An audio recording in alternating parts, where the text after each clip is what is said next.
com o Nassif aqui, pessoal. Vamos ver qual é a abordagem que o Nassif vai nos trazer aqui. Uma das cenas mais curiosas que eu vi em política até hoje foi esse deputado Sóstenes, do PL do Rio, que foi flagrado em casa com R$450 mil num flat que ele tinha alugado aí. Ele declarou, quando foi eleito, patrimônio no valor de R$4.500. Daí ele tem lá a grana toda lá, ele fala, não, mas isso aí foi o seguinte, foi o imóvel que eu vendi e não deu tempo de eu depositar. Você acha que eu ia trazer dinheiro aqui? Se fosse dinheiro irregular, eu ia trazer para casa? Não, é justamente em casa que você esconde dinheiro irregular. Galera, chega deixando a curtida, comenta aí no chat, digam de que cidade estão assistindo aí. O dinheiro regular você põe no banco. O dinheiro regular você faz um contrato, recebe um cheque, recebe um depósito. É o irregular, que nem aquele da Bahia lá, que tinha não sei quantos milhões no apartamento lá, é o irregular que você põe em casa escondido. Então, os argumentos... O Gedel Vieira da Bahia, hein? Essa eu nem me lembrava mais do Gedel Vieira. Onde andará o Gedel Vieira, amigão do Temer, né? E o Sóstenes, ele teve a pachorra ainda de dizer que era muito lógico ele ter o dinheiro em casa, né? E esse ponto precisa ser explicado, né? O cara declarou à Justiça Eleitoral um patrimônio de R$4.900, algo assim, e vendeu um terreno de 450. Não é tão lógico assim, tá, seu Sóstenes? E é importante ver a contaminação que está havendo aí desse Partido Republicano, dos republicanos e do PL, em outras instituições.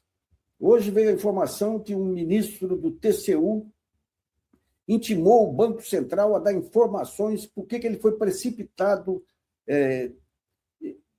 permitindo a intervenção no Master. Que tinha que dar mais tempo, reduzir os prejuízos para o mercado e tudo. Quem é o sujeito?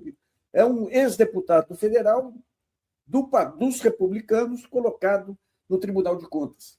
Então, você vê que a luta contra o crime organizado ela alcançou uma dimensão inédita em termos do Brasil. Não que nós não tivéssemos outros ministros suspeitos, aí nós tivemos, sim. Ao longo da história, aí, mesmo no período anterior, lá, cada partido indicando ministros, tem ministros sérios e tem ministros que não eram sérios, que fazem carreira dentro do TCU.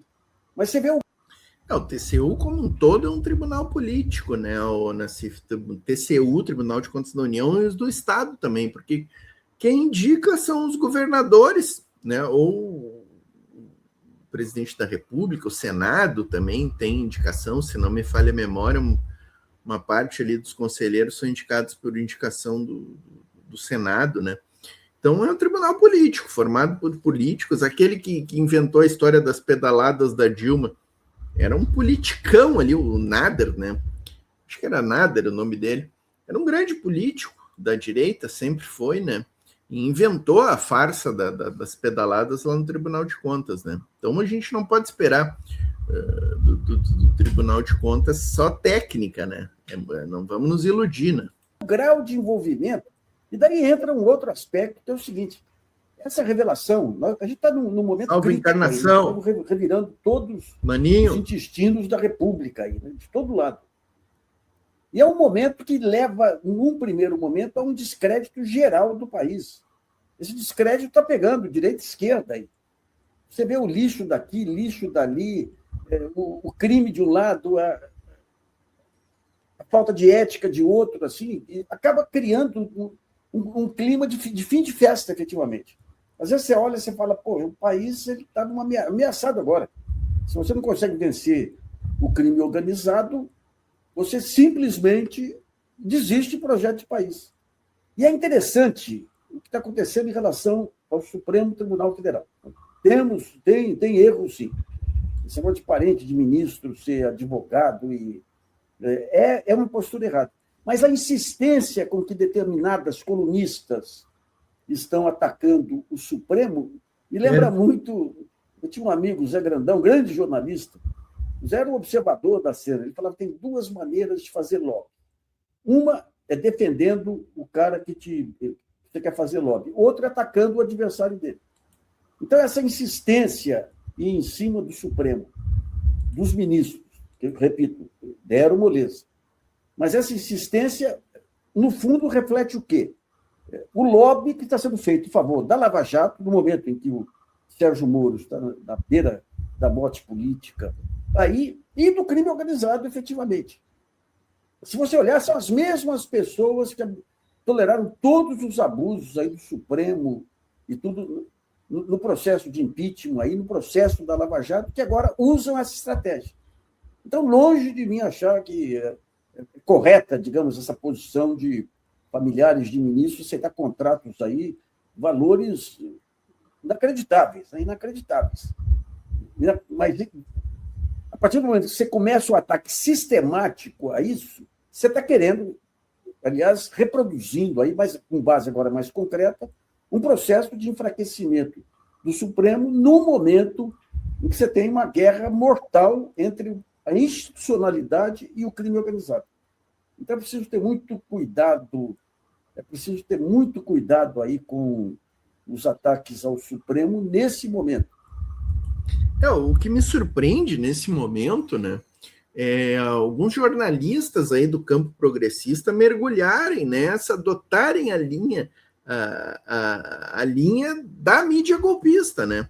Adotarem a linha editorial da mídia golpista e trazendo o fato como se fosse um fato consumado, a questão do Alexandre de Moraes ter ido ao Banco Central para tentar fazer a advocacia administrativa, lobby a favor do Vorcaro.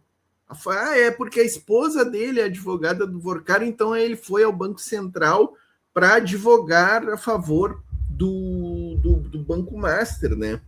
E tem aí gente do nosso campo tratando isso como se fosse um fato consumado, né? Ontem, especialmente, estavam tratando como se fosse um fato consumado. Hoje, que o Alexandre de Moraes já soltou a nota, que o Galípolo já confirmou que não era esse o tema da reunião. Agora, o pessoal deu uma recuada, né?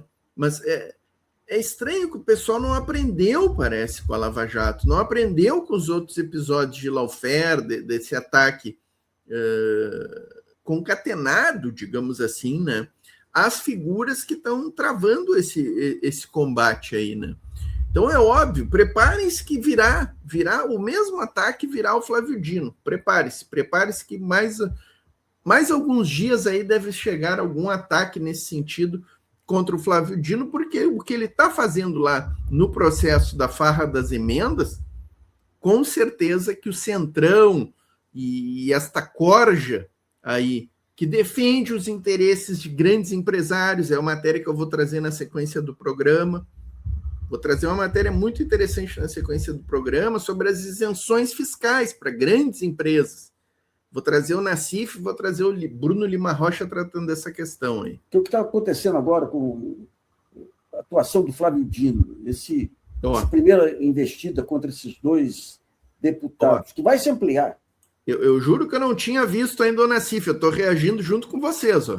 Que a maneira como utilizaram as emendas parlamentares é de organização criminosa. Nem todas as emendas, obviamente, mas as organizações criminosas familiares, né? Você pega lá o deputado X mandando uma emenda para a cidade dele, a emenda ficando controlada pelo irmão dele, que tem... Isso é organização criminosa. E tudo isso acaba desembocando onde? Nos processos de lavagem de dinheiro que na Faria Lima. Daí junta o dinheiro dessas organizações criminosas que atuam no âmbito do Congresso, junta PCC, junta Comando Vermelho, junta todo esse esquema aí que vem em cima do Banco Master. Olha, o Banco Master cá para nós, hein? A gente está levantando mais coisas aqui. O Master é uma ponta do iceberg. Perfeito. Inclusive, aquele Vorcaro, que era um playboy inconsequente, né? Inconsequente, deslumbrado, muito dinheiro entrando. Não era a figura central. A figura central vai aparecer em breve aí. Vai aparecer em breve. Já está vendendo, inclusive, ativos para todo lado. Parece que pela primeira vez, aí, depois de décadas de atuação confusa no mercado, ele está vendendo seus ativos. Mas, digamos, é uma luta em que, nesse momento, Supremo, Polícia Federal e Executivo têm um papel central na defesa de um mínimo de esperança de termos uma nação civilizada aí. Exatamente, e perfeita observação do Nassif, e não é à toa que Supremo, Polícia Federal, são exatamente as instituições que eles estão atacando, né?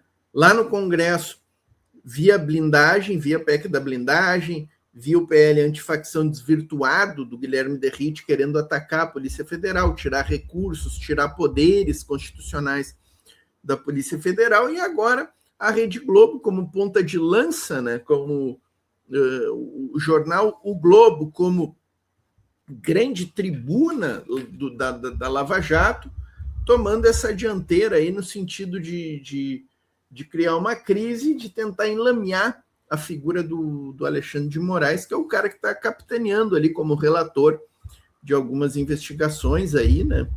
E ele determina, inclusive, quebra de sigilo, quebra de